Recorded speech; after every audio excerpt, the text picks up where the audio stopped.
Welcome students, आज के हमारे इस लेक्चर में हम हमारे इस चैप्टर का एग्जांपल नंबर 16 सॉल्व करेंगे। तो इस एग्जांपल में हमसे कहा गया है, फॉर व्हाट वैल्यू ऑफ के will the following pair of linear equation have infinite many solution. यानी कि यहां हमें दोस्तों इस एग्जांपल में टू इक्वेशंस गिवन है। हमें बताना है कि इन दोनों इक्वेशन में हम के की वैल्यू को क्या पुट करें ताकि जब ऐसी इक्वेशन को सॉल्व किया जाए तो उनके इनफाइनाइट सॉल्यूशन आ जाए हमारे पास। तो दोस्तों हमें जानते हैं ना कि जब भी हमारे पास पेयर ऑफ इक्वेशंस गिवन होती हैं तो वहां पर अगर a1 a2 और b1 b2 की रेशो इक्वल नहीं आती तो ऐसे केस में हम कहते हैं कि गिवन इक्वेशन के यूनिक सॉल्यूशन है, यानी कि वहां पर सॉल्यूशन पॉसिबल होते हैं।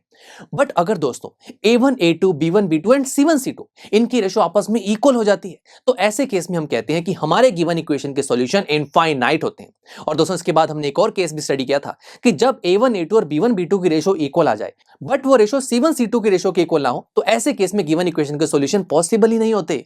बट हमसे यहां क्या पूछा जा रहा है कि हमें हमारे गिवन इक्वेशन के सॉल्यूशन इनफाइनाइट चाहिए, यानी कि अगर इस इक्वेशन के इनफाइनाइट सॉल्यूशन हमें चाहिए तो उसे इस कंडीशन को सेटिस्फाई करना बहुत जरूरी है, यानी कि a1 a2 b1 b2 and c1 c2 की रेशो आपस में इक्वल होनी चाहिए, तभी हमारी ये गिवन इक्वेशन इनफाइनाइट सॉल्यूशन देंगे। तो आइए शुरू करते हैं। अब इस कंडीशन का यूज करने के लिए मुझे a1 b1 c1 and a2 b2 c2 की वैल्यू चाहिए होगी, तो इसे निकालना बहुत सिंपल है।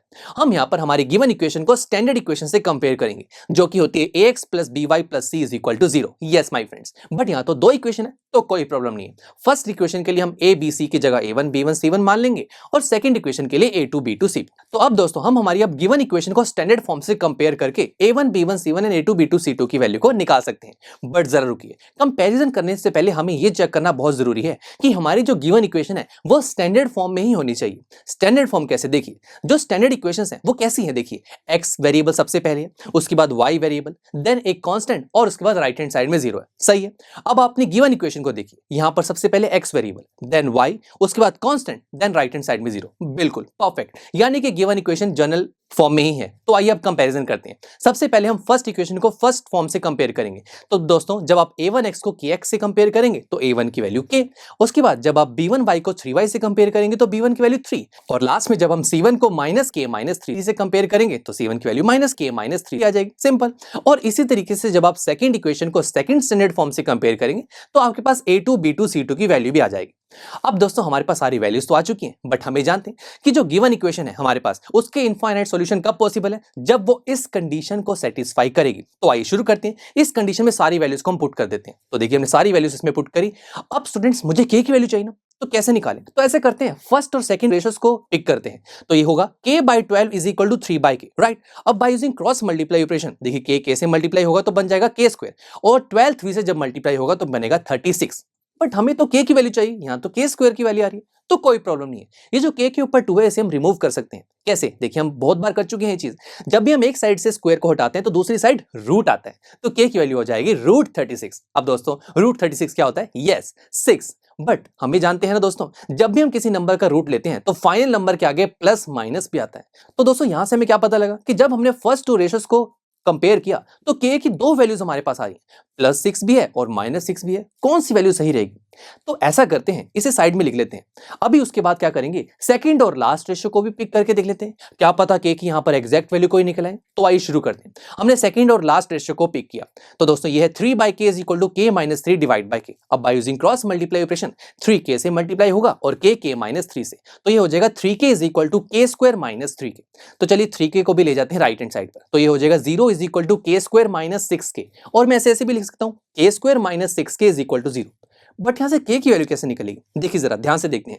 ये जो हमारे पास लेफ्ट हैंड साइड में एक्सप्रेशन है, यहां से मैं k को कॉमन ले सकता हूं, तो क्या बनेगा, k ब्रैकेट में रह जाएगा k - 6 इज इक्वल टू 0।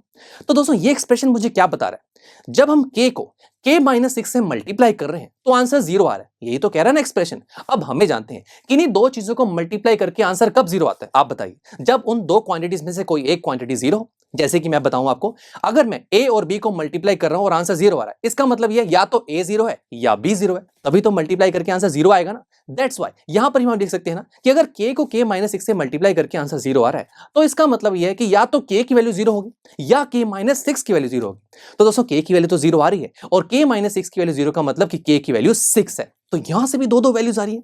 तो दोस्तों इतनी सारी वैल्यूज आ गई हमारे पास के की, जैसे कि देखिए फर्स्ट और सेकंड रेशियो को जब कंपेयर किया था तो के की दो वैल्यूज आ रही थी, +6 और -6। लास्ट टू रेशियोज को जब पिक किया तो अगेन के की दो वैल्यूज आ रही, 0 और 6। अब कौन सी ऐसी के की वैल्यू है जिसकी हेल्प से हम कह सकते हैं कि हमारी गिवन इक्वेशन हमें इनफाइनाइट सॉल्यूशन देगी? तो दोस्तों इसके लिए हम ये देखेंगे कि जब हमने दोनों सॉल्यूशंस किए वहां पर के की कॉमन वैल्यू क्या कोई आ रही है? यस, जब हमने फर्स्ट टू रेशियोज को कंपेयर किया था तो वहां पर के की वैल्यू 6 आ रही थी। लास्ट टू रेशियोज में भी दोस्तों के की वैल्यू 6 आ रही है, यानी कि एक 6 जो है वो दोनों में ही कॉमन है। तो हम फाइनली कह सकते हैं कि जब हम हमारी गिवन इक्वेशन में के की वैल्यू 6 को पुट करेंगे ना, तो हमारी गिवन इक्वेशन हमें इनफाइनाइट सॉल्यूशन देगी। और इस चीज को आप वेरीफाई भी करना, आप अपनी गिवन इक्वेशन में के की वैल्यू 6 पुट करके देखना और आप ये चेक करना कि आपकी जो फिर गिवन इक्वेशन है इस कंडीशन को सेटिस्फाई करेंगी, that is A1 A2 B1 B2 और C1 C2 की जो रेशियो है वो आपस में इक्वल आएगी। तो चलिए दोस्तों मिलते हैं आपसे नेक्स्ट लेक्चर में, जहां पर हम हमारी इस चैप्टर की एक्सरसाइज 3.5 को शुरू करेंगे। So see you there. I am sure students आपको ये लेक्चर काफी पसंद आया होगा और ऐसे ही मजेदार तरीके से अपने हर एक कॉन्सेप्ट क्लियर करने के लिए डाउनलोड कीजिए PU Stack ऐप को, जहां पर आपके पास और भी बहुत सारे ऑप्शंस होंगे, जैसे कि back exercise solutions, tip videos, sample papers and much more. So what are you waiting for? Download the app now.